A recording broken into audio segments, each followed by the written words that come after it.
All right, today I have a Kia Telluride, and I'm going to show you how to turn on and off the ceiling lights, also called the dome lights, also called the interior lights, or also called the interior ceiling dome lights. I'm going to show you how to turn them on, turn them off, as well as the reading lights, the door lights, all that stuff. But before I get started, if you find my video helpful in any way, can you give me a thumbs up as well as subscribe to my channel? I'll appreciate it tremendously. All right, so I'm sitting inside of a Kia Telluride. And in order to turn on and off the ceiling lights, dome lights, reading lights, dome lights, all the lights, what you're going to do is you're going to look towards the ceiling. And you see this right here. Here are the controls for this, okay? So you have this. If I press this light right here, the reading light comes on for the driver's side. If I press it again, it turns off. Now, if I want to do it for the passenger side, I'll press that.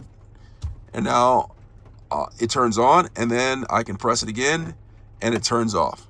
Now I'm going to show you the door light. So when I open the door, you can hear this, the lights come on. I can actually have it to where I open the door and it doesn't. And I do that by coming up here, pressing that, and now the lights will not turn on when I open the door. See that? And I shut it. And then there is the global universal switch right here. I go over here, and this is the universal switch right here. I press this, and all of the lights in the vehicle on the ceiling turn on. You see how I did that?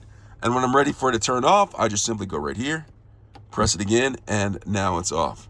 So that's how you turn on and off the ceiling dome lights in a Kia Telluride. I hope this was helpful.